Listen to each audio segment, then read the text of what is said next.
차등이 생기니까 나보다 잘 받는 사람이 생기기 시작하니까 그때부터 상대적인 불평등 때문에 반감이 더 증가를 한 거예요. HP 대표적인 회사입니다. 이 회사가 원래 굉장히 인간 중심의 회사였는데 지금은 많이 변질이 됐습니다. 90년대 초에 이 성과주의 미국 성과주의 제도가 득세하니까 이 회사도 이제 그걸 한번 해볼까라고 생각을 했습니다. 근데 이 회사의 장점은 뭐냐면 전면적으로 실시하기 전에 한번 점검을 해봐요. 이게 좋은지 안 좋은지. 그래서 13개의 지사를 대상으로 여러 가지 방식의 이 차등 보상 방식을 실시를 해봤습니다. 해보니까 가장 크게 불만을 제기한 세력이 바로 팀장들이었어요. 팀장들이 못 해먹겠다.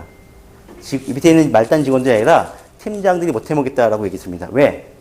자기가 어떻게 평가하느냐에 따라서 직원들의 성과급이 혹은 기본급이 막 달라지니까 오히려 더 스트레스를 받았다는 거예요. 그 다음에 가능하면 이 신입사원을 안 받으려고 해요. 신입사원 받아버리면 그때부터 우리 팀의 성과가 안 좋아질 텐데 왜 받느냐 이거죠.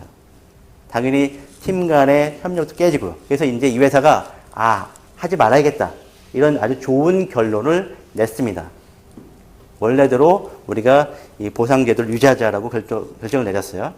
그런데 이 칼리피오리나가 2000년대 초에 CEO로 오면서 이런 과거의 좋은 경험, 좋은 실험을 갖다 다 무시하고 어느 회사보다 강력한 미국식 성과 제도를 갖다가 도입을 했습니다. 그 다음에 HP가 더 좋아졌다라는 소식이 들려옵니까? 2010년인가요? 그때 2만 명, 전 세계적으로 2만 명 감원했고, 최근에도 했고, 지금도 이제 새로운 성장 동력으로 뭘 해야 되는지 지금 감을 못 잡고 있는 그런 상황입니다. 예. 성공한 기업 중에 80%가 이거죠. 이제 성과에 따른 보상이죠. 그렇죠? Pay for performance. 그렇죠? 이런 모델 사용력이다. 이런 말을 듣는다라고 한다면 PFP 모델을 써야겠구나. 이런 생각을 할 수가 있을 거예요. 하지만 이런 거에 속지 마셔야 됩니다. 좀 더 논리적으로 생각해 보셔야 돼요. 고로 이제 이렇게 도입해야 성공한다라고 생각하시겠지만 이렇게 보셔야 돼요. 벤 다이어그램의 다른 측면을 보셔야 돼요. 성공 기업 중에 분명히 80%가 PFP 모델을 도입했을 겁니다. 그렇죠? 근데 반대편에 이 벤 다이어그램을 보시면 달라진다는 거죠. PFP 모델을 도입한 기업 중에 20%만 성공 기업일 수 있다는 것. 그래서 이런 모순이, 통계적인 모순이 존재합니다. 그래서 절대로 다른 회사에서 잘 됐다. 성공한 기업이 이걸 했기 때문에 더 잘 나가고 있다라고 해서 PFP 모델이라든지 강력한 성과주의 모델을 갖다가 도입해서는 안 된다라는 겁니다. 예. 지금까지 제가 이제 구구절절 이제 평가의 잘못된 가정, 문제점 이야기를 드렸으니까 이제부터는 좀 대안을 이야기를 해보는 게 좋을 것 같아요. 혹시 이 평가의 문제점에 대해서 궁금하신 내용 있습니까? 예. 다 동의하세요?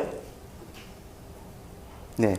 그렇다면 이제 대안을 한번 같이 이야기를 해볼게요. 우리가 이제 불행의 시작을 갖다가 이렇게 볼 수가 있어요. 우리가 이제 객관적인 평가가 가능하다, 객관적인 평가 지표가 존재한다, 직원들의 어떤 그 성과를 올바르게 평가할 수 있다, 평가를 통해서 직원들을 올바르게 일할 수 있도록 하겠다. 이런 식의 이야기. 예, 이런 것들은 바로 할 수 없는 것들입니다. 불행의 시작은 뭐냐면 할 수 없는 것을 할 수 있다라고 믿기 시작할 때 그때 이 불행이 시작되는 거예요. 믿는다고 해서 그게 절대로 사실이 안 됩니다. 우리가 이제 보통 믿으면 이루어질 거다라는 이상한 식의 논리가 있어요. 그렇게 믿으면 될 것이다. 하지만 믿어서 안 되는 게 분명히 있습니다. 그걸 갖다 이제 평가제도에 우리가 그런 믿음을 갖다가 강하게 부여하면 큰일 난다는 거죠. 대안은 뭐냐면 이겁니다. 그냥 버리세요. 대안 생각해 볼 필요가 없습니다. 일단 버리고 생각하세요. 평가 제도를 어떻게 참 개선하면 될 것이다. 지금까지 수많은 사람들이 수십억, 수백억의 돈을 가지고 거기에 쏟아부었어요. 하지만 평가를 제대로 한다는 회사가 지금 없습니다. 그죠? 만약에 평가를 잘할 수 있다, 객관적으로 잘할 수 있다 라는 사람이 있다고 한다면, 그 다음에 그 사람이 제시한 모델이 옳다, 맞는다라고 한다면 그 사람한테 노벨상을 수십 개 줘도 아깝지 않을 거예요. 지금까지 여러 사람들이 그렇게 노력했는데 안 된다는 건 뭐냐면 평가, 객관적인 평가는 존재하지 않는다는 겁니다. 그래서 평가를 버리는 게 차라리 낫다는 거죠. 평가를 통해서 이런 문제점을 갖다가 겪는 것보다는 평가가 없을 때 느끼는 우리가 문제점이 있지 않습니까? 그게 더 낫다는 거죠. 왜냐하면 직원들을 덜 괴롭히니까 그나마. 그렇다고 얘기하면 또 이제 뭐 여러 가지 또 그렇다고 그래도 대안이 필요하지 않겠냐 이렇게 얘기하겠지만, 이 여러 회사들이 지금 평가를 갖다가 다시 제고하고 있어요. 마이크로소프트 스택 랭킹 아시죠? 반드시 저성과자가 나오게 만들어버리는 상대 평가입니다, 이게. 이걸 작년에 폐지하겠다라고 이야기했습니다. 왜? 이런 스택 랭킹 시스템이 직원들의 협력을 깨뜨리는 가장 큰 주범이다를 갖다가 이제서야 깨달았기 때문이죠. 마이크로소프트가 좀 그렇죠, 요즘에 예전만큼의 위상이 아닙니다. 예. 어떻게 보면 이제 이런 경쟁 시스템이 그런 현재의 경쟁력 약화를 일으키지 않았냐 이런 반성을 해볼 필요가 있어요. 그 다음에 이제 우리나라 한국 GM 있지 않습니까? 올 초에 나왔어요. 연봉제 안 하겠다. 호봉제로 다시 전환하겠다라고 발표를 했습니다. 연봉제의 폐해가 훨씬 크다라는 거죠. 호봉제를 통한 폐해도 있지만 연봉제보다는 괜찮다, 호봉제가. 이렇게 이제서야 판단을 했다라는 거죠. 호봉제 그러면 굉장히 고리타분하게 들리시죠? 예. 하지만 호봉제에도 그나마 의미가 있어요. 아시겠지만 역량의 이 개발, 역량 스킬의 어떤 이 개발 그래프가, 달성 그래프인가요? 이렇게 좀 숙달되는 그런 걸 그래프로 그러면 연차하고 되게 비례합니다. 그렇지 않으세요? 연차가 되면 어느 정도 이 스킬이 올라가지 않습니까? 그에 따라서 호봉을 주는 거, 호봉을 올려주는 거, 그게 왜 틀립니까? 옳다라는 거죠. 단, 역량이, 그러니까 스킬이 더 올라가지 않고 더 개발되지 않았는데 더 호봉을 높여주는 거, 무의미하게 계속 높여주는 건 우리가 자제를 해야겠죠. 분명히 캡은 존재해야 되는데 호봉제 자체는 어떻게 보면 직원들의 어떤 스킬 향상 속도를 갖다 맞춰가는 좋은 시스템이라고 볼 수도 있어요. 그 다음에 미국에 이제 그 남성 의류를 판매하는 맨스웨어 하우스라는 이제 유통 매장이 있습니다. 이 미국 전역에 이 전국적인 매장을 가지고 있는데, 이 회사는 그 평가를 하긴 해요. 평가를 하긴 하는데 모든 그 직원들의 평가를 해서 상을 주기 위한 게 아니라 이 높은 성과를 거둔 사람이 있지 않습니까? 그 사람을 자르기 위해서 평가를 해요. 성과가 높으면 자른다는 거죠. 성과가 높으면 일단 경고합니다. 너 다른 사람하고 맞춰. 너만 혼자 왜 높아? 이렇게 얘기합니다. 왜 그렇게 하냐면 그 사람이 다른 사람들이 가져갈 성과를 독차지하고 있다는 거죠. 그렇게 판단해요. 협력을 하지 않다라고 가정을 한다고 해요.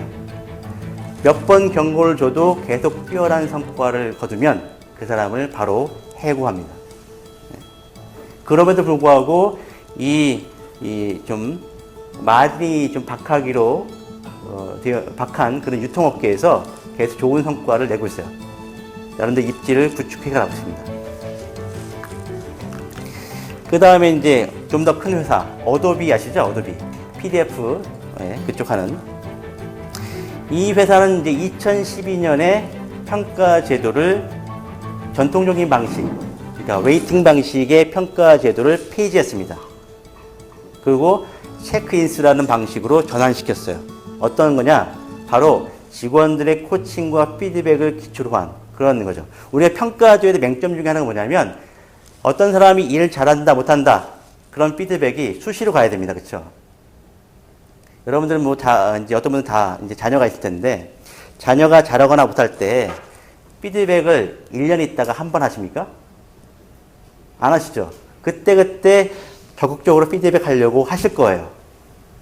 근데 왜 직원들은 그 적극적으로 안 하고 1년 있다가 나중에 합니까? 그렇죠? 피드백을 못하게 만드는 주범이 바로 평가제도라는 거. 그래서 평가제도를 없애야 돼요. 어도비는 그 점에 주목했어요. 평가제도가 상사와 부하직원 간의 피드백이 사라지도록 만든다. 그래서 그걸 폐지하도록 했고, 코칭과 피드백을 기초로 한 체크인수로 전환을 시켰습니다. 그 다음에 아무런 폼도 주지 않았어요. 그런 폼을 주면 오히려 그 폼에 매몰된다. 그 폼을 채우기 위한 것에 불과하다. 실적인 피드백이 안 이루어진다. 이렇게 생각을 했습니다. 그래서 폼도 주지 않고 그냥 자율적으로 하도록 유도를 했어요. 관리자들한테, 직원들한테 이런 코칭과 피드백을 해야 한다는 필요성만 계속 각인시켜 가고 있습니다. 예. 상대평가도 폐지하고 있고요. 매니저가 있습니다. 매니저가 알아서 밑에 있는 직원들의 보상을 결정하는, 그 다음에 그 매니저가 결정한 보상 내용에 대해서 모든 직원들이 수긍해야 한다는 그런 규칙을 정립시켜 두고 있어요. 이에 따라서 이직률이 과거보다 30% 정도 감소되는 그 효과가 나왔다라는 게 이 회사의 이야기입니다. 그래서 혹시 이거 쳐보면 다 나와요. 어도비의 그 사례를 보시면 이 자세한 내용이 나오거든요. 여기 제가 여기 주소를 달아놨는데 이 주소를 보시면 가서 볼 수가 있습니다. 그 다음에 여러 가지 이제 평가가 없는 회사들이 많죠. 이 사우스웨스트 항공, 그 다음에 이제 그 일하기 좋은 직장으로 항상 탑5에 드는 사스, 여기도 이제 이런 이야기를 하고 있습니다. 우리는 공식을 쓸 만큼 똑똑하지 않다. 이 말은 뭐냐면 아무리 좋은 공식을 써도 직원들의 개인 성과를 갖다가 차등해서 평가할 수 없다. 이걸 인정을 하고 있는 거예요. 그 다음에 페덱스, 엑스페디아, 그 다음에 모토로라 솔루션스, 그 다음에 아틀라시안이라는 호주에 있는 IT 업체거든요. 이런 회사들이 평가를 없애고 있어요. 물론 이제 통계를 내보면 아직까지 이제 포춘지 선정 500대 기업 있지 않습니까? 포춘 500대. 여기 기업들 중에 평가를 없앤 회사가 한 1%에서 5%밖에 안 된다고 해요.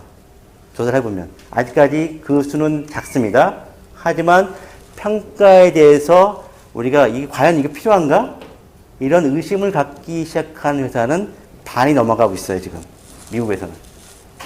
예. 이런 사례들 갖다가 물론 지금 어떤 분들은 이제 평가를 없애는 회사들의 사례가 너무 적다. 그러지 아직 우리가 이 첫바다를 맞기 싫다. 이렇게 생각하시겠지만, 이런 회사들이 왜 이런 결론을 내렸는지 갖다가 먼저 캐치해서 먼저 평가를 없애는, 그래서 좀 더 다른 회사보다 앞서가는 그런 기회가 아닌가 생각이 들어요.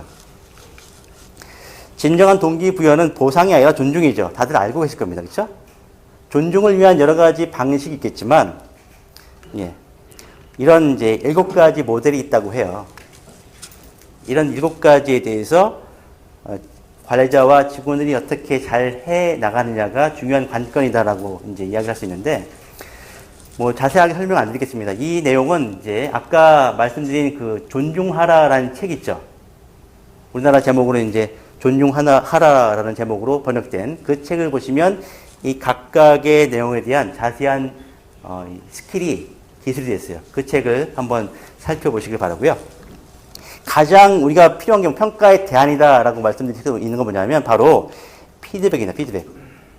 피드백을 통해서 그 사람이 내가 일을 잘하고 있는지 못하고 있는지 계속적으로 뭔가 주지를 시키고 그 다음에 도와주고, 그렇죠? 여러 가지 인프라를 제공하고 이런 것들이 필요하다는 거죠. 가장 중요합니다. 이게 바로 이제 관리자의 가장 첫 번째 책임 중에 하나죠. 어떤 관리자가 난 시간이 없어서 직원들한테 피드백 못하겠다? 그런 팀장이나 어떤 관리자가 있다고 한다면 그 사람을 바로 그 팀장 자리에서 끌어내려야 됩니다. 이 관리자로서 책임을 못 다하고 있다는 거죠. 여러분 혹시 제가 어떤 회사의 그 직무 분석을 지금 진행하고 있는데 이런 걸 하고 있어요. 이 관리자가 과연 관리자가 하고 있는 여러 가지 있습니까? 뭐 실무, 승인, 뭐 여러 가지 뭐 이제 자문, 여러 가지 관리자가 해야 될 영역이 있습니다. 실무도 하고 있죠.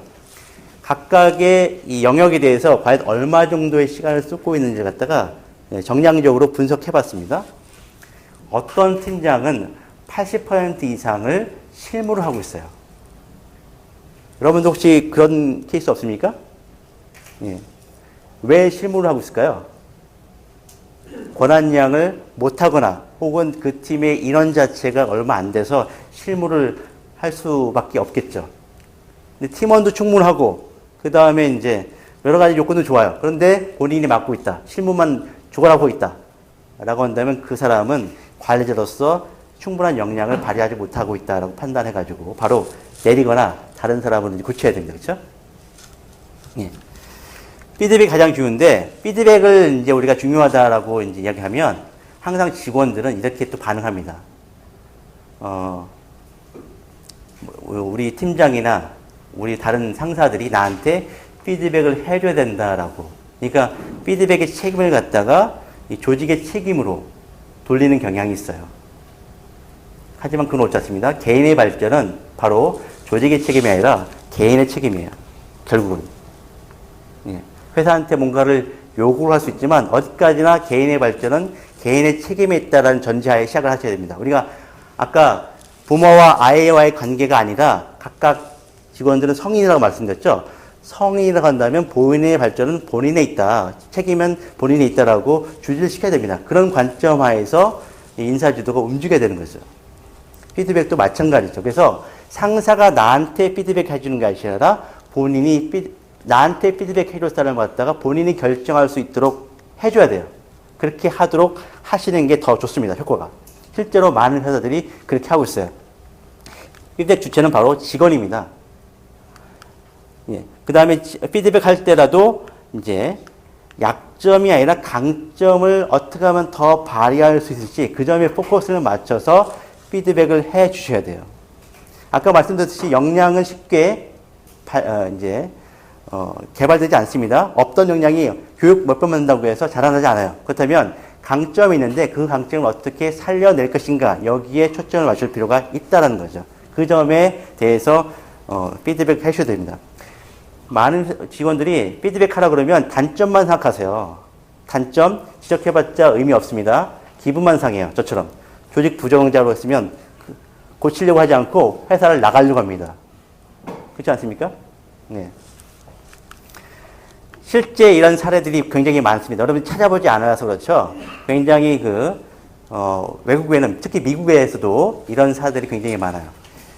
위스콘신 크레딧 유니온이라는 회사가 있습니다. 일종의 이제 이 금융회사인데 이 회사는 95년에 성과 평가를 폐기했습니다. 그 다음에 어떻게 했냐면 개인의 발전은 관리자 책임이 아니라 자신한테 있다를 굉장히 강조했어요.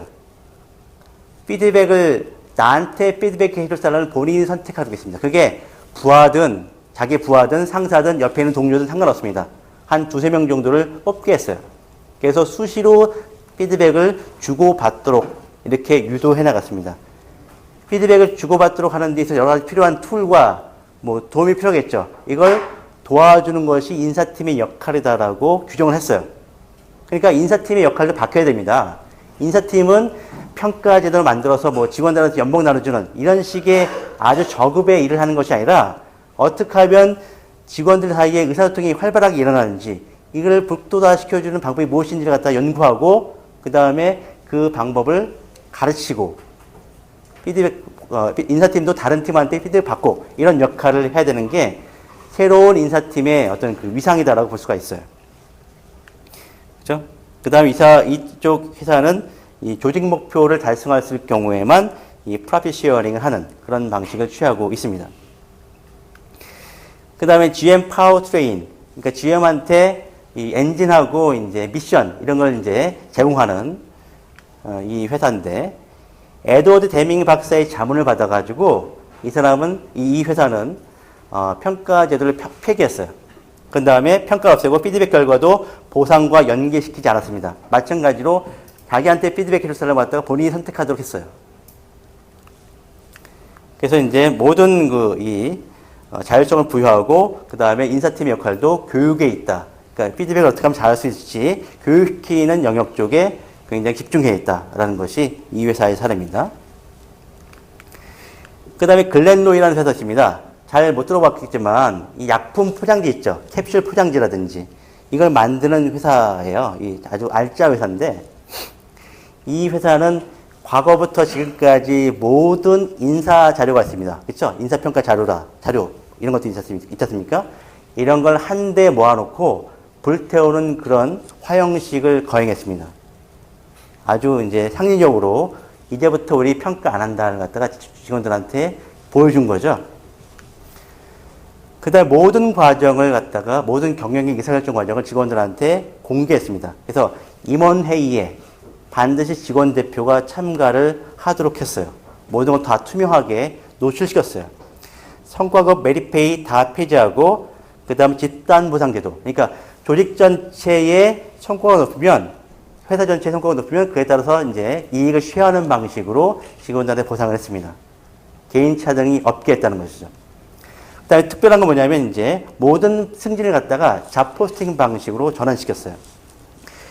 이건 뭐 좀 약간 좀 포인트가 다른 이야기인데 우리가 보통 승진하면 보상의 도구로 많이 생각합니다. 현재 직급에서 일을 잘하면 그 사람을 갖다가 승진시키는 방식으로 일종의 보상으로 인식을 하고 있죠. 또 그렇게 해야만 연봉이 뛰니까 승진시켜야만 연봉이 뛰니까 그렇게 해주는 회사들이 많습니다. 하지만 승진은 보상이 아니에요. 승진은 채용입니다. 채용. 승진은 채용의 관점으로 이 포스트에 누가 가장 적당한지를 갖다가 내부에서 일단 찾고 내부에서 없으면 외부에서 찾는 그런 관점으로 가셔야 돼요. 그래서 채용은 승진은 굉장히 중요한 영역이다라고 보셔야 돼요. 예. 조금 소극적인 어떤 질문일 수가 있겠는데요. 네. 관리자 입장에서 보면 그 관리자의 권한을 이행하기 위해서 결국은 어떤 식으로든 판단을 해야 되는데 그런 판단의 목적으로 이 평가를 이용을 할 수가 있잖아요.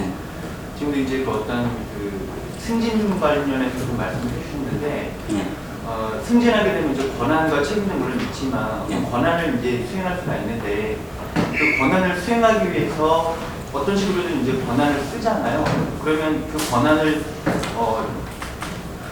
객관적으로 쓰기 위해서는 어떤 근거가 될 게 필요한데 그런 근거가 되기 위해서 평가가 따라올 수밖에 없지 않나 이제 그런 생각이 좀 들거든요. 아, 그렇죠. 평가제도 그 평가 자체 뭐 웨이팅이라든지 역량 모델 이 자체는 필요합니다. 그렇죠? 그 자체를 가지고 이제 뭔가 가이드할 수 있는 기준이 되니까요, 그게. 하지만 그 자체를 그렇게 활용을 해야 되지 웨이팅하고 나중에 1년마다 한 번씩 평가하는 그런 툴로만 써서는 안 된다는 것이죠. 예. 그런 도움을 줄 수 있는 도구는 분명히 필요합니다. 그래서 이런 회사들이 다 그런 도구는 다 가지고 있었어요. 물론 이제 어도비 같은 회사는 규정된 폼 자체도 다 폐기를 했지만 나머지 이런 회사들은 그런 역량 모델이라든지 관리자가 이제 체크할 수 있는 포인트라든지 이런 점은 다 제공을 하고 있습니다. 예. 그 다음에 EDS라는 회사는 뭐냐면 이제 아마 이제 이게 제가 LG EDS 다녔지 않습니까? 그 LG EDS에서 EDS의 시스템을 가져온 것 같아요. 근데 이상하게 가져온 거죠. 왜냐하면 여기 이제 그 EDS가 다면평가를 시키는데 이 EDS는 직원 스스로 나한테 다면평가할 사람을 선택하게 했어요. 하지만 LG EDS는 그게 아니라 일괄적으로 그냥 다 부여를 해버린 거죠. 예. 그 나한테 안 좋은 이야기를 하더라도 나한테 피드백 해줄 사람을 갖다 내가 선택했을 때하고 그냥 주어진 것하고 다릅니다. 내가 나한테 피드백 해줄 사람을 선택했다고 한다면 나한테 좀 싫은 소리 해도 내가 인정을 하고 고치려고 하는 동기가 생겨요. 근데 그렇지 않고 그냥 나한테 피드백 해줄 사람은 그냥 결정되어 있다 라고 한다면 아무리 나한테 좋은 얘기를 해줘도 그게 고깝게 들리기 마련이죠. 여기 보시면 이제 이런 과정들이 쭉 나와 있는데요. 결론적으로 이제 그겁니다. 리뷰하는 사람하고, 그러니까 피드백 해주는 사람하고 피드백 받는 사람들이 서로 주기적으로 만날 수 있게, 그 다음에 상시로 만날 수 있게 회사 쪽에서 굉장히 배려를 많이 하고 여러 가지 장치를 많이 했다라는 것이 이 EDS의 방법이에요. 그 다음에 이제 약간 독창적인 방식이라고 볼 수 있는데요. 이 IGN이라고 하는 이 IT 회사가 있습니다. 뭐 제가 이제 이렇게 직원들을 평가를 갖다가 없애고, 가능하면 직원들한테 뭐 호봉제 비슷하게 균등하게 줘라. 이렇게 말씀드리면 꼭 이런 얘기 하세요. 그냥 기분 나쁜 소리인데, 당신 공산주의 아니냐. 이렇게 얘기합니다. 그렇죠? 예. 근데 그런 말 들을 때마다 좀 섬찟하기도 하고, 예, 좀 그렇더라고요. 그다음 굉장히 제 생각을 갖다가 곡해하고 있는 것 같아요. 저는 절대로 직원들한테 온정적으로 대하라 이렇게 말씀드리는 게 아닙니다. 예. 평가의 현실이 이러니까, 이렇게 문제가 많으니까 그걸 없애는 방식으로 가야 되지, 그 문제를 갖다가 그냥 안고서 갈 필요는 없다라고 말씀드리는 거예요. 그 다음에 분명히 우리가 평가를 하지 않아도 일 잘하는 사람도 있고 일 못하는 사람이 있을 거예요. 눈으로 다 보이죠? 일 잘하는 사람은 분명히 그 사람한테 특별한 보상을 해줘야 됩니다. 그렇죠? 그 일 잘하는 사람한테 보상을 잘하기 위한 방식이 이제 이 IGN에서는 이 바이럴 페이라는 방식을 쓰고 있어요. 혹시 한번 여러분들 꼭 해보시기 바랍니다. 재밌는데요. 이 각 직원들한테 뭐 일정 개수의 토큰을 줘요. 이 가상 토큰이죠. 실제 토큰일 수 있고, 하지만 그 토큰, 자기가 받은 토큰을 다 남한테 주게 돼 있어요. 그러니까 내가 저 사람이 마음에 든다? 날 일 잘 도와줬다? 그러면 자기가 받은 토큰 중에 몇 개를 주는 거예요, 이렇게. 한 사람한테 다 줄 수도 있고, 여러 사람한테 골고루 줄 수도 있습니다. 그건 이제 개인의 판단이죠. 이렇게 쭉 이제 분기마다 이제 나한테 쌓인 토큰이 나올 겁니다. 다른 사람으로부터 받은 토큰이 있을 거예요. 그렇죠? 이 토큰의 개수를 가지고 전체 성과급에서 그 비율만큼 가져가는 방식을 취하고 있는 거예요. 이 방식이 뭐냐면, 아무리 나의 이 상사라고 할지라도, 나의 팀장이라 할지라도 내 모든 성과를 관찰할 수 없다. 동료들이 나의 성과를 가장 잘 평가할 수 있다. 이런 관점에 나오는 보상 방식이죠. 예. 그래서 이제 이 회사는 이게 정착이 돼가지고 오히려 굉장히 그 만족도가 높다라고 합니다. 예. 어떠세요? 이런 방이 있으면 문제가 있을까요? 네. 혹시 이제 그 앱 개발하시는 분, 모바일 앱 개발하시는 회사가 있다고 한다면, 이런 시스템을 갖다가 이제 내부에서 쓰이는 그 모바일 앱으로 만들어 보면 굉장히 좋을 것 같아요. 물론 이제 그걸 이 토큰의 개수를 갖다가 실시간으로 공개하느냐, 아니면 매 분기마다 한 번씩만 공개하느냐, 뭐 이런 여러 가지 룰은 있겠죠.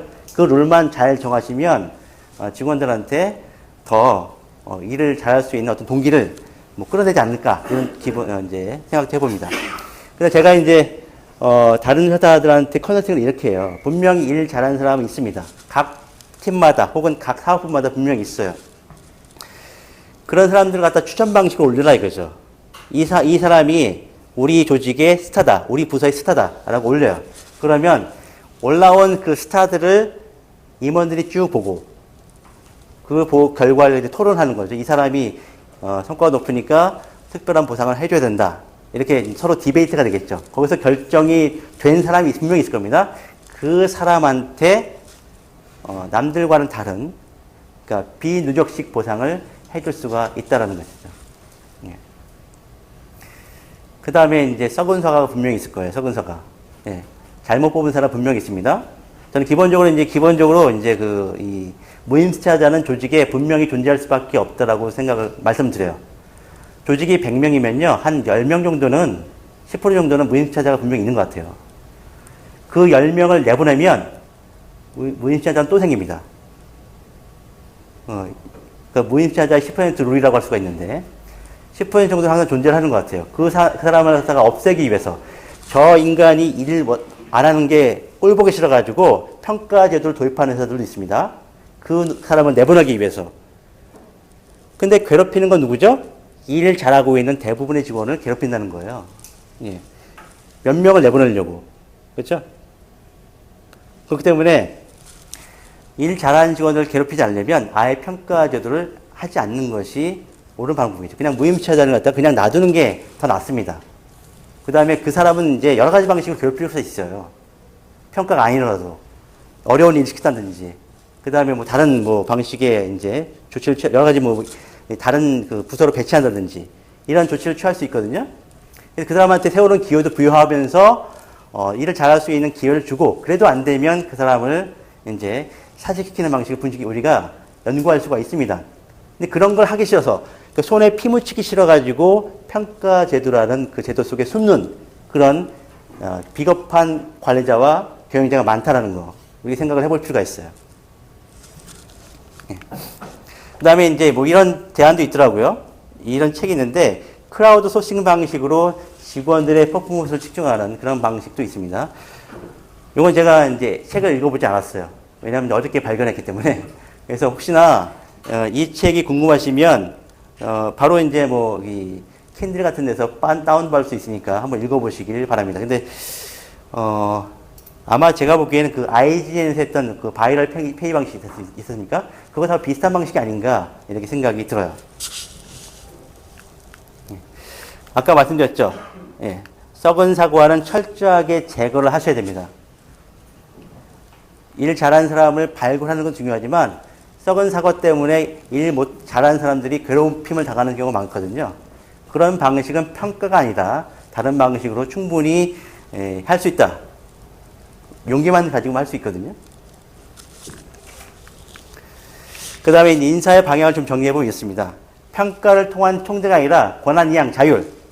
그 다음에 이제 개인의 어떤 이 포커스를 맞춘 그런 평가 제도가 아니라 좀 더 이제 그 조직 차원의 이 보상도 이제 이 조직 단위의 보상, 그러니까 뭐 차등이 필요하다고 한다면 조직 단위 차등 정도는 이제 오케이 할 수가 있어요. 하지만 그것도 조심하셔야 됩니다. 조직 단위 성과 차등을 하려면요, 완전히 이 독립체산제가 되는 회계 자료를 따로 마련할 수 있는 조직에 한해서만 따로 보상을 하는 게 맞아요. 그렇죠? 그렇게 하셔야 되고요.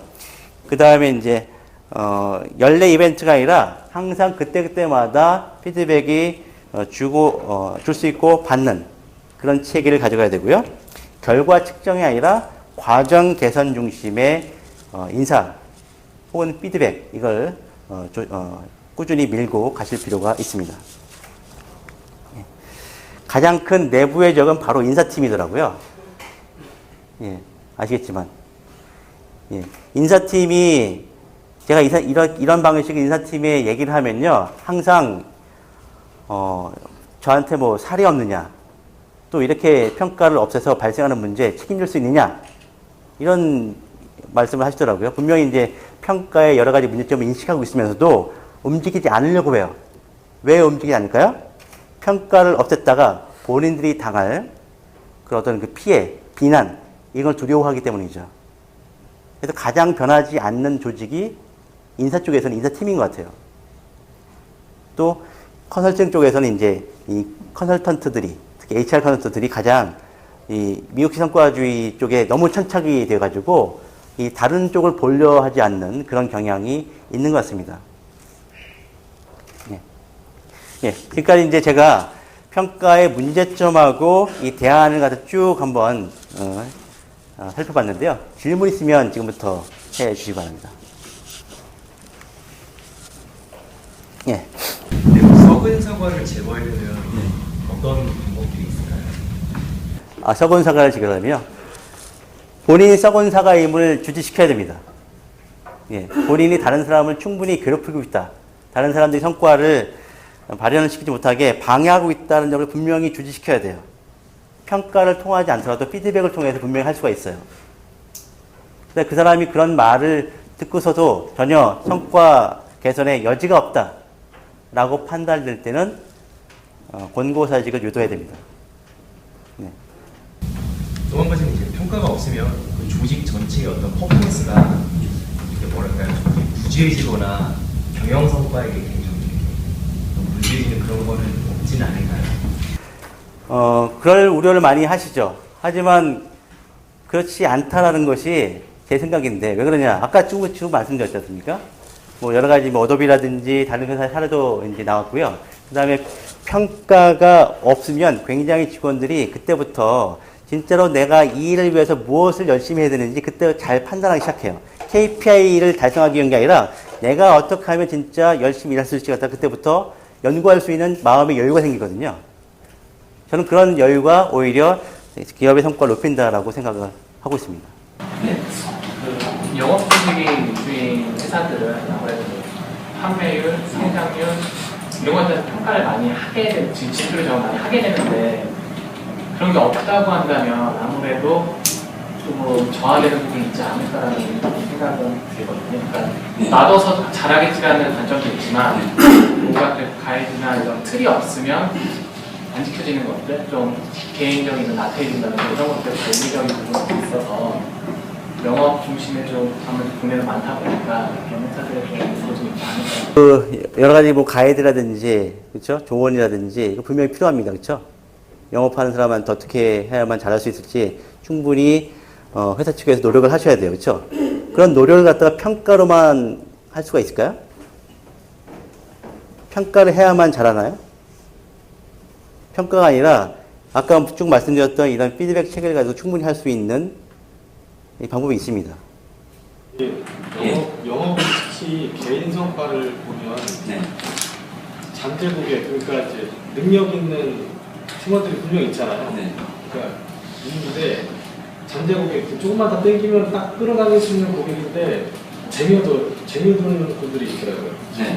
그래서 자기가 이제 다른 일 있으면 그분들 판다고. 근데 이 개인 성과를 가면 계속 쟁여둬요. 제가 본 분들은. 이걸 조직 성과로 어떻게 팀 플레이 하게 되면 양보하시더라고요. 다른 역 동료들한테. 그러면 회사 입장에서 좋은데. 그래서 오히려 이제 지금 제껴놨다가 내년도 어떻게 될지 모르니까 내년에 이제 그 고객을 상대하는 이런 전략을 취하기도 하죠. 이렇게 직원들을 올바르게 일하지 못하도록 평가 제도가 유도하는 거죠. 그 다음에 이제 어떤 회사는 영업직이라 할때 개인 성과가 분명히 따져진다라고 생각되는 영업직조차도 그냥 조직 성과로 하는 영업부 전체의 성과로 따지는 그런 회사가 분명히 있습니다. 기본급만 주고 성과급을 없애는 그런 회사도 있어요. 그런 회사가 오히려 영업사원들이 보상에 대한 안정감을 갖출 수 있겠죠. 내가 이걸 못 팔면 내가 다음 달 어떻게 되는지 걱정하지 않아도 되죠. 오히려 그것 때문에 성과가 더 올라간다. 이런 이야기도 있습니다. 그런 사례도 분명히 있고요. 연계상관에서 말씀드리면 아무래도 영업 조직에서 예전에 저희 그런 흐름이 있었습니다. 연봉제로 해서 인센티브가 되게 약한 흐름에 있어서는 이제 영업 조직의 고평가자들은 이직률이 높아지는 경향이 분명히 있습니다. 타사에 갔을 때 그 회사에 갔을 때 퍼포먼스를 냈을 때에 대한 성과급이 많은 그쪽에 이직한, 결국 저희 회사 측에서는 우수한 인재가 유출되는 경우들이 있어서 그러면 이제 사례적으로 그런 거죠. 과연 그럼 남아있는 사람은 능력이 없어서 남냐, 혹은 그걸 이거 강간해야 될 것인가라는 부분 때문에 당연히 성과급에 대한 기준을 높였던 부분이 있거든요. 그런 한번 생각을. 아까 맨스웨어 하우스 있지 않습니까? 그 회사를 한번 생각해 보세요. 그 우수 지원이 나갔다고 할 때는 오히려 좋아야 됩니다. 그 직원이 다른 사람들이 가져갈 성과를 빼앗을 수도 있거든요. 그 다음에 그 직원은 돈에 굉장히 민감한 조직이기 때문에 오히려 나가주는 것이 더 좋죠. 돈에 민감하지 않고 꾸준히 자기가 맡은 일을 할 수 있는 그런 사람들이 더 오히려 좋은 직원이라고 할 수 있지 않을까요? 저는 그렇게 봅니다. 평가를 없애는 대신 대안에 관심이 있었습니다. 아까 사례 중에 어디에 평가를 없애는 대신 그 HR에서 매니저들에게 피드백과 코칭을 하는 교육을 해왔다고 했잖아요. HR 담당자로서 각 팀의 팀장님이나 관리자들에게 어떻게 그런 대안으로서의 피드백과 코칭 교육을 시켜나가셨습니까? 그건 이제 또 다른 이제 주제인데, 그 여러 가지 피드백할 수 있는 방법들은 사실 굉장히 많습니다. 그렇죠? 많이 이제 그런 방법들이 소개되어 있고, 실제로 이제 기업에서 적용하고 있는 사례도 있고요.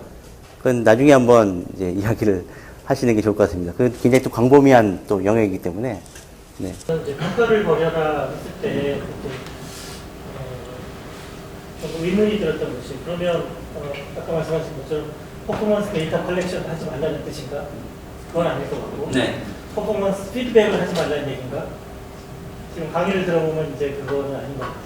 왜냐면 평가를 벌여라 했는데 퍼포먼스 피드백하고 평가하고의 결정적인 차이점은 뭐라고 보십니까? 차이점은 뭐라고 보십니까? 피드백은 이제 그 just in time이죠. 그때그때 하는 겁니다. 그렇죠? 평가는 1년에 한 번, 많아봤자 2번 이렇게 하죠. 예. 그런 차이가 있는 겁니다.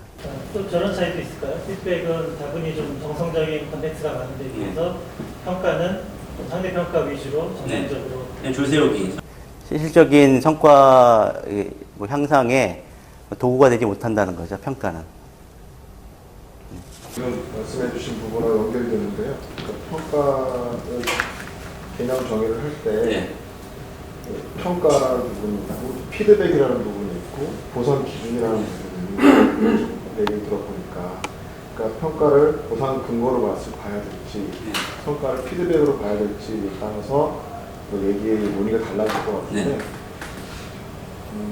평가하고 피드백은 분리가 가능한 것 같은데 평가하고 보상 근거는 분리하기 굉장히 어려운 부분입니다. 왜냐하면 그것이 보상 근거가 내부적인 문제뿐만 아니라 예컨대 저희 같은 경우는 뭐 외부에서 감사를 받는 기관이거든요. 그러면 외부에서 와가지고 그 성과 분포를 봤을 때 정기 분포가 안 나오면 지적사항이 나와요. 그 다음에 첫 번째 그러니까 논리적으로 첫 번째는 그거죠. 평가 비율이 있느냐부터가 물론 있어야 되는 거죠. 두 번째, 평가 근거가 과학적으로 합리적으로 자기들이 받아들일 수 있는 그런 근거가 되느냐. 그게 정기 분포인 거고. 그러니까 고성과자가 많을 수가 없다는 거죠. 그런 접근법으로 외부에서 뭐 부당해고 같은 경우에도 노동부에 배출할 때 첫 번째가 평가 기준이 있느냐, 그것이 객관적이냐. 객관적인 것은 너네들 기준이 아니야. 너네들이 봤을 때는 A, B, C 중에 A, B가 많을 수 있지만 경험적으로 정기분포가 사람들이 받아들이기에 합당한 근거라고 생각을 하기 때문에 그 감사나 외부 뭐 재판이나 부당을 들어갔을 때 디펜스하기 굉장히 어렵다는 거죠. 그렇죠. 아까 이제 외국 사례들 많이 말씀드렸습니까? 외국 기업의 사례. 거기 보면 이제 그런 이제 이 해고의 어떤 요건을 만족하기 위해서 평가를 어쩔 수 없이 하는 회사도 있어요. 거기서 이제 엑스페디아라는 회사가 있는데 평가를 완전히 없애지 않았어요. 그냥 1년에 2번 정도는 이제 형식적으로 합니다. 그건 뭐냐면 아까 말씀드렸듯이 썩은 서가 있지 않습니까? 그 사람을 이 근거를 마련하기 위해서 그때 평가를 하긴 해요. 약간의 절충 방법을 찾은 거죠. 그런 방식 도입할 수 있겠죠. 이 피드백을 주로 하되 그런 평가는 썩은 사과, 아주 이 일 잘 못하는 그런 직원들을 밝혀내는 그런 도구로서만 쓴다라는 것. 그것도 이제 방법일 수 있지 않을까요? 물론 이제 상장회사 협의 같은 경우는 좀 외부에서 많이 좀 보고 있는 회사이기 때문에 그런 한계가 분명히 있을 겁니다. 지금 평가 대안으로 나오는 특징이 조직 내에서 긍정적인 커뮤니케이션을 활발하게 할 수 있는 도구로 사용해라. 그 정도가 좀 이렇게 시사점이 있는 것 같아요. 그러니까 뭐 성과급, 연봉제, 아까 호봉제, 그 검문이가 중요한 게 아니라 그걸 가지고 얼마나 긍정적인 커뮤니케이션이 많이 일어나느냐, 일어나지 않느냐 정도로 지금 대안이 가고 있지 않나. 그 피드백이라는 게 중요하다는 걸 다들 인식하고 있지 않나요? 예. 그래서 피드백을 잘하기 위해서 여러 가지 방식을 논의하고 있지만 안 되는 이유가 바로 이제 평가죠. 평가가 그걸 막고 있다는 건 다들 알고 계실 겁니다. 그렇다면 평가를 없애겠죠. 피드백에 집중하려면. 네. 계속 그 피드백의 상대적인 개념으로 평가를 계속 말씀하고 계시잖아요. 평가 그 이벨리에이트 제도를 하기 위해서 측정, 메저먼트를 보통 하는데 그 피드백과 평가 이전에 측정하는 것은 상대적인 개념이 아니고 제대로 피드백을 주기 위해서는 어떤 수치들을 도출해내는 그런 메저먼트는 여전히 계속적으로 유효하고 해 나가야 되는 과정인 건가요? 아니요. 그렇지 않습니다. 그 매니지먼트라는 게 얼마나 정확할까요? 그게 영장이 이 사람이 S냐 A냐 이게 뭐가 중요합니까?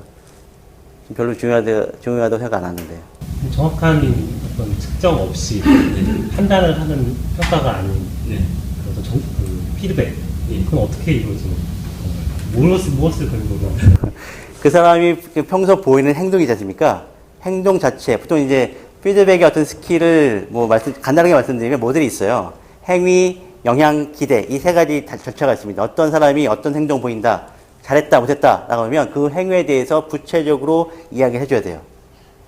네가 이래 이래서 못했다. 이래 이래서 난 실망했다라든지, 이러이러해서 내가 아주 좋았다라든지, 구체적으로 아주 뭐 가능하면 이제 뭐 수치를 넣어서 이야기를 해줘야 돼요. 그 행위에 대한 인정 혹은 이제 인식 이게 있겠죠.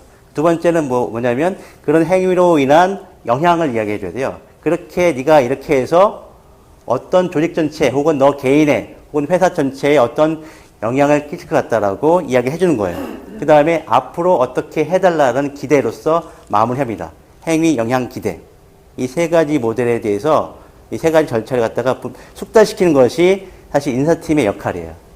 그렇지 않고 그냥 너 지각 그냥 왜 많이 했냐? 너 요즘에 빠진 거 아니야? 이런 식의 피드백은 의미 없다는 거죠.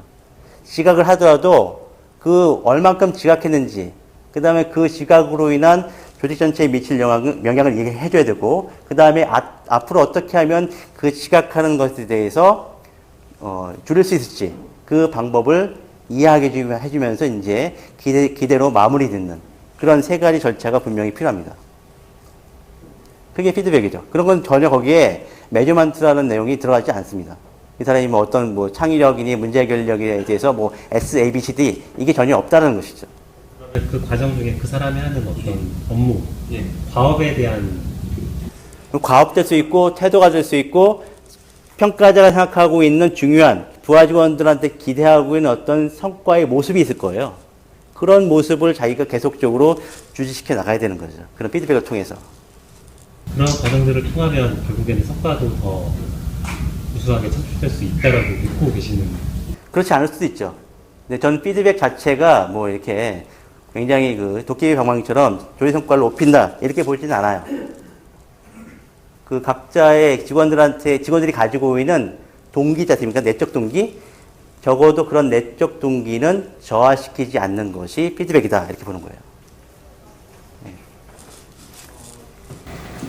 오히려 이제 관리자나 예를 들면 관리자가 최대한 객관성을 가지고 얘기를 하고자 그 평가 수단 말씀하신 이제 메저링하는 어떤 기준들이 있지 않습니까? 그런 거를 근거로 해서 최대한 누가 봐도 이해할 수 있게끔 피드백을 주고자 어떤 기준을 가지고 얘기를 하고 그게 이제 평가로 이어진다라고 생각을 하는데 아직도 제 스스로가 사실은 좀 설득이 안 돼가지고 네. 누가 봐도 인정할 수 있는 그 기준 자체 있지 않습니까? 그 기준이 있을까요? 그렇지 않으면 오히려 관리자의 기분에 따라서 그 사람에게 피드백을 주거나 얘기를 하게 될 수도 있지 않을까요? 저는 그런 관리자의 기분 자체도 중요한 정보라고 생각해요. 그런 자체도. 개인의 어떤 주관성이 있지 않습니까? 주관적인 판단을 갖다가 할 수 있는 것. 그건 관리자로서 어떻게 보면 권리이죠. 그 다음에 그거에 대해서 만약에 부하 직원이 받아들이지 못하겠다 한다면 그 받아들이지 못하는 이유에 대해서 합당하면 관리자가 수정하고 이렇게 오픈마인드 된 상태에서 수정해야 하는 거지 어떤 이제 객관적인 기준이 미리 주어진다라고는 보지 않습니다. 지금 말씀하신 내용들을 질문한 내용들을 보면 평가는 윗사람이 아랫사람을 뭔가 이렇게 뭐 하는 거예요. 뭐 어떤 조치를 취하는 거예요. 부모가 피드백도 그 다들 지금 보면은 피드백도 뭔가 윗사람이 아랫사람에게 뭐 어떤 조치를 취하는 것으로 다 인식하고 있어요. 그러니까 윗사람이 아랫사람에게 억압하고 통제하고 지시하고 명령하고 구속하는 뭔가가 지금 우리 사회를 쫙 이렇게 누르고 있다고. 그러니까 지금 피드백이다, 평가다, 뭐 이런 메저먼트다 이런 것들이 다 아랫사람들만 받는 것으로 생각하게 지금 오리엔테이션이 다 돼 있어요. 근데 사실은 평가도 피드백도 좋고 뭐 메저먼트도 좋은데 이게 다 수평 구조에서 같이 토론하고 합의하고 하는 과정에서 서로 그랬구나 내가 그렇게 하면 우리가 어떻게 잘해야 되지? 이렇게 생각하도록 되면 되는 거거든요. 그게 평가라고 이름을 붙이든 붙이지 않든 상관없이. 지금 문제는 윗사람이 아랫사람을 억압하고 착취하는 것 때문에 생기는 문제예요. 사실. 이제 그것만 해결되면 우리가 논의하는 이 평가라는 과제는 엄청 중요한 국가적인 아젠다거든요. 이게 우리나라는 지금 일제시대 때부터 윗사람이 아랫사람을 착취하는, 억압하는 이런 문화가 지금까지도 계속되고 있거든요. 근데 그 이름이 평가다, 뭐 피드백이다, 뭐 다른 이름만 바꿨지 행태는 똑같은 걸 반복하고 있단 말이에요. 이제 이걸 그래서 지금 굉장히 중요한 아젠다인데 이것을 정말 이렇게 많은 사람들이 연습해서 그럼 우리나라는 전체적으로 어떻게 해야 되냐. 아까도 질문하셨는데 공기업 같은 경우에는 국무총리 산하에 공기업 그 경영평가가 있어요. 그래가지고 ABCD 딱 한다고. 그래서 최우수 못 받고 꼴찌 하면은 막 이 기관장이 날아가고 막 그런단 말이에요. 그러니까 얘네들이 그거를 어떻게든지 하려고 거기에 보면은 그 성과급을 주도록 돼 있고 연봉제를 하도록 돼 있고 그 평가 무슨 KPI를 만들게 돼 있고 그걸 안 하면 막 점수가 떨어지고 그러니까 울며개자먹기로 막 해야 되고 그러니까 나라 전체가 엉망인 거예요. 왜 그렇게 하는지도 모르는 채. 그러니까 위에서 안 하는 억압하기 위해서. 그렇죠. 억압하기 하기 위해서 우리가 같이 하고 있기 때문에 이게 굉장히 많은 분들이 오셨지만은 이거를 제 생각에는 이런 구체적인 디테일의 문제도 중요하지만 이런 중요한 이슈들이 우리 많은 사람들 좀 의식이 있는 여기 오신 분들처럼 그런 분들이 자꾸 많아져서 서로 학습해가는 기회들이 좀 많이 있었으면 좋지 않을까. 그래서 나라가 조금 이렇게 좀 바뀌어야 되지 않을까. 그런 생각이 있어요. 아주 정말 좋은 그 이슈를 발표해줘서 대단히 고맙습니다. 좀 더 이제 거시적인 차원에서 평가의 존재 목적에 대해서 논의를 해보자 이런 말씀인 것 같습니다. 알겠습니다. 제가 평가 관련해가지고 좀 얘기를 듣다가 떠오르는 사람이 있어서 그 사람에 대해서 좀 말씀드리겠습니다. 이 사람은 특정 이슈에 대해서는 뭐 크레임이라든지 이런 거는 해결 능력이 아주 뛰어납니다. 그래서 이제 그 분야는 인정을 받으려는데 마치 좀 일본의 닌자 같은 스타일이거든요. 혼자서 일을 하고 그리고 보고 체계는 완전히 무시합니다. 자기가 보고하고 싶은 사람한테 보고를 하는데 이제 자기하고 같이 일을 하는 사람이 아닌 회장한테도 직접 보고를 해버리고 그래서 이제 팀장의 피드백이나 평가 결과에 대해서도 절대로 안 받아들이거든요. 그리고 이제 권고 사직을 시키려고 해도 버티고 근거를 대라 안 하는 그 식으로 해가지고 버티고 아직까지 버티고 있는 사람이 있는데 이런 사람이 평가를 없앤다면은 이런 사람한테는 어떻게 피드백을 하면 좋을지 그런 게 갑자기 궁금해서. 그런 사람들이 존재하기 때문에 이제 아까 그 엑스페디아 같은 회사 같은 경우에는 공식적으로 평가 제도는 가지고 있더라고요. 그런 사람들을 제거하기 위한 수단으로서 법적인 조치를 취하기 위해서 그 사람들한테 이제 뭐 사규가 있겠죠. 뭐 D를 연속으로 몇 번 받으면 회사에서 해고해도 좋다라는 사규가 미리 정해졌다라고 한다면 할 수 있는 거죠. 그런 이제 차선책을 마련할 수도 있을 것 같습니다. 시간이 됐기 때문에 질문 더 못 받고요. 일단 뭐 이제 올 연말이니까 짤막하게 정리를 하고 끝내겠습니다. 세인모의 원래 지향 방향이 이렇습니다. 인간을 이해하고 존중한다. 그 다음에 철학이 있어야 된다. 그냥 스킬, 인사 이제 우리가 보상하고 평가하는 그런 저차원의 일을 하는 것이 아니라 철학을 가지고 인사를 하자. 그 다음에 직원들을 치유하고 공감하는 이런 방향으로 인사를 하자. 이게 우리 모임의 지향점이거든요. 이런 지향점을 가지고 이제 작년 4월부터 지금까지 한 거의 2년 가까이 해오고 있는데요. 2015년에 새 임무의 새로운 지향점 이겁니다. 바로 리더십이에요. 그래서 이런 리더십에 대해서 좀 더 여러 가지 방식으로 접근해 볼 생각입니다. 기존에 이제 새로운 인사의 지향점을 논의했다면 구체적으로 새로운 리더십을 연구를 해보자는 건데요. 고리타분한 방식의 리더십이 아니라 좀 색다른 방식으로 접근해 보기로 했어요. 바로 이겁니다. 예술과 리더십, 그렇죠? 그 다음에 꽃꽂이와 리더십이라든지 게임 캐릭터와 리더십의 어떤 관계, 그 다음에 타로와 리더십, 여러 가지 재미있는 주제들이 많습니다. 이렇게 밖에서, 아웃사이드 인 방식이죠. 밖에서, 다른 영역에서 바라보는 리더십의 어떤 문제라든지, 어떤 가야 될 방향이라든지 같이 논의하는 시간을 가질 거예요. 그래서 지금 잠정적으로 1월 21일부터 지금 시작을 하려고 계획하고 있습니다. 여러분 혹시 이제 리더십에 대해서 좀 더 특별한 방식의 접근 방식이 있다고 한다면 언제든지 저한테 제안을 해 주시기를 바라고요. 네, 오늘 뭐 이렇게 연말에 오셨지 않습니까? 새해 복 많이 받으시고요. 다음에 또 새로운 모습으로 찾아뵙겠습니다. 고맙습니다.